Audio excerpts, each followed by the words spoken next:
Nous allons aujourd'hui voir un autre produit liposomé extrêmement important qui est le DHA liposomé.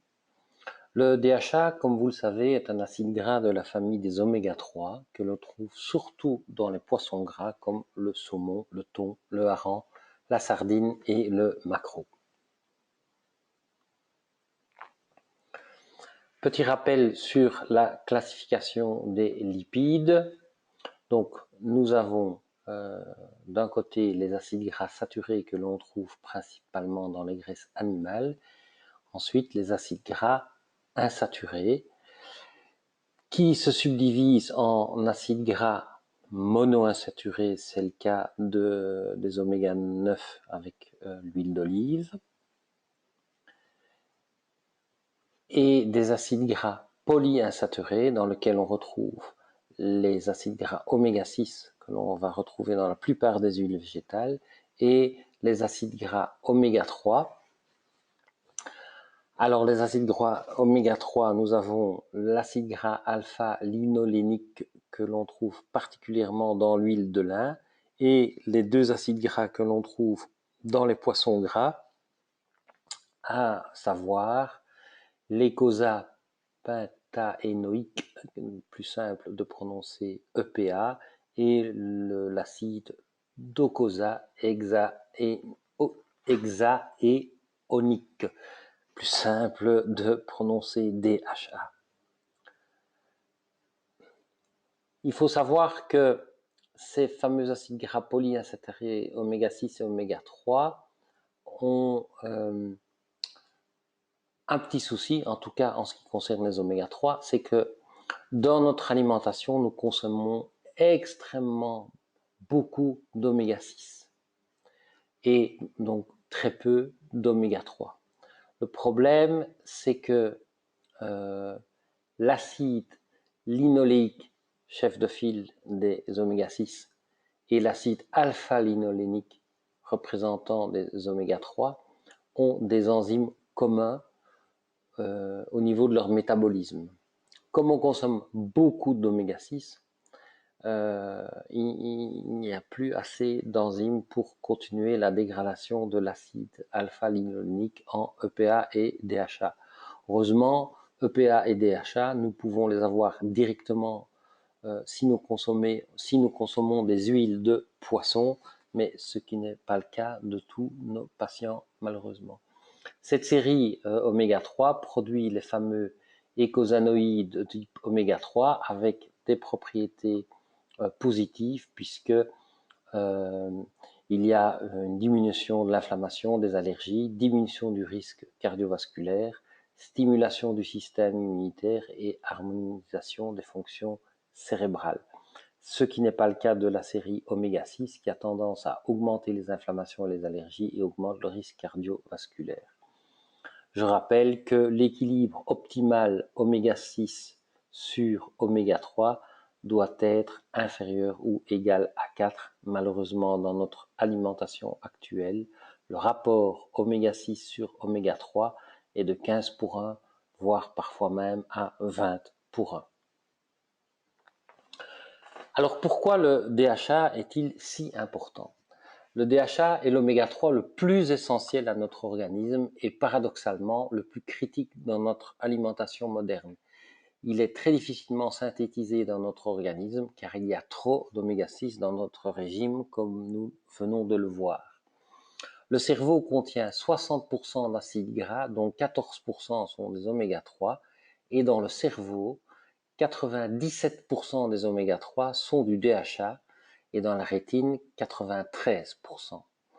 Le DHA est un élément structurel et fonctionnel du cerveau, de toutes les membranes cellulaires et des neurones. Le DHA s'incorpore dans le système nerveux dès la vie fœtale, au 3e trimestre de grossesse, puis durant les premières années de vie. Malheureusement, le très jeune enfant n'est pas capable de le synthétiser et compte sur le lait de sa maman qui doit en contenir pour constituer son cerveau et son système oculaire. Toutes les enquêtes alimentaires montrent que nos apports en DHA font cruellement défaut dans notre diète moderne, alors que les experts nutritionnistes recommandent au moins 200 mg par jour de DHA en provenance de notre alimentation. DHA et membrane cellulaire. Bien, on sait que les acides gras polyinsaturés oméga 3, particulièrement l'EPA et le DHA, sont présents dans nos membranes cellulaires. Ces acides gras polyinsaturés représentent 21 à 36% du pourcentage total d'acides gras dans la membrane des cellules, mais la proportion d'EPA et de DHA varie énormément dans les tissus. Chez les mammifères notamment, le DHA est trouvé en forte concentration dans la rétine, 19,5%, les testicules, 8,7%, et le cerveau, 7,2%. On voit ici, sur le graphique de gauche, l'EPA. Vous voyez qu'on le trouve dans les membranes cellulaires des muscles, du foie, de la rate, bon, voilà. En fait, un petit peu partout, mais en petite quantité, alors que le DHA, lui, on va le retrouver en très grande quantité, particulièrement au niveau du cerveau, dans le sperme et au niveau de la rétine. Le DHA est l'oméga 3 le plus important dans les membranes des cellules humaines, car il est un des éléments essentiels de la fonction cellulaire. Alors, quelles vont être les indications de ce DHA liposomé? Le DHA va lutter contre les déficiences intellectuelles chez les personnes âgées. Le principal oméga 3 du cerveau est donc le DHA, qui représente 10 à 20% de la composition en acides gras totaux du cerveau. À l'inverse, l'EPA ne représente que moins de 1% des acides gras totaux. Le DHA se retrouve au niveau des membranes cellulaires et est donc essentiel au fonctionnement des neurones et des synapses. Il apporte la fluidité membranaire nécessaire aux cellules neuronales pour que les impulsions électriques puissent circuler facilement dans les circuits cérébraux. De plus, il contribue à l'apport de glucose au cerveau. Le glucose étant le carburant de cet organe, il est essentiel à son fonctionnement et à sa croissance. Plusieurs études montrent que la consommation régulière de DHA permettrait de ralentir le vieillissement cérébral et de diminuer les risques d'apparition de démence et de maladie d'Alzheimer. Après le cerveau, l'autre grande indication du DHA, c'est la fonction rétinienne. La rétine est un tissu riche en DHA. Elle en contient environ 20%. Le DHA est indispensable à la fonction rétinienne et joue un rôle capital dans le bon déroulement du processus de traduction du signal lumineux en message nerveux, ce qu'on appelle la phototransduction.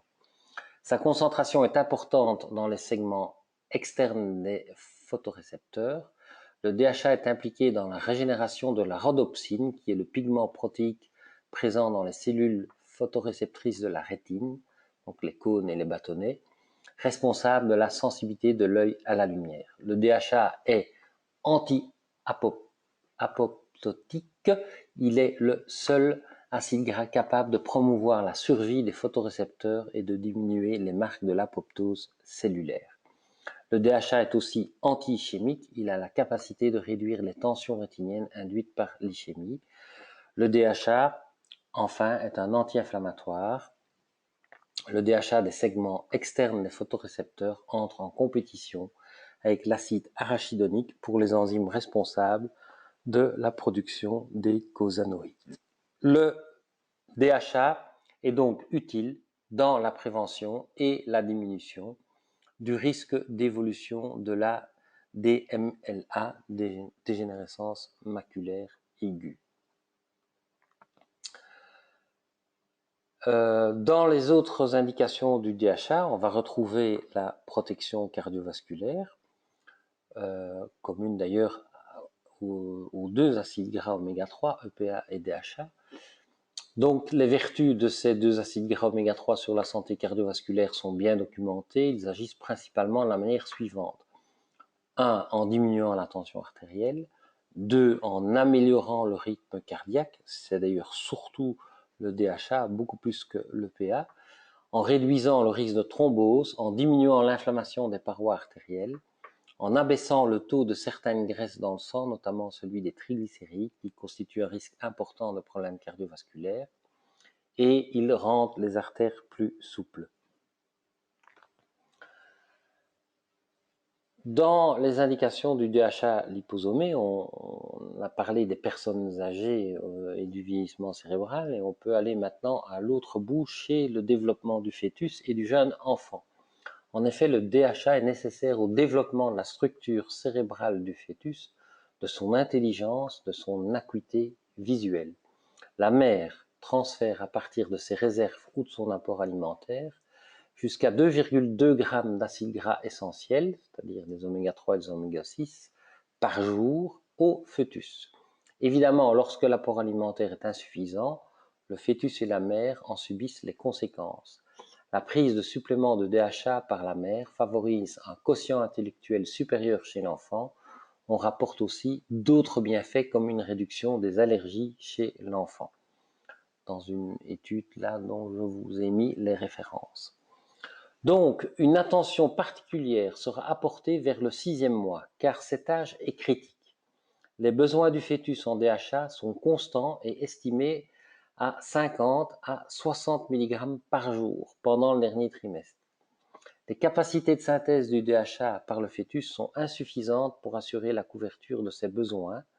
La source principale de DHA du fœtus provient donc du passage transplacentaire. Plusieurs études s'accordent à trouver des bénéfices à l'adjonction de DHA en quantité élevée à la ration des femmes enceintes dans la lutte contre l'accouchement prématuré. Accouchement prématuré qui concerne encore chaque année 65 000 bébés par an en France.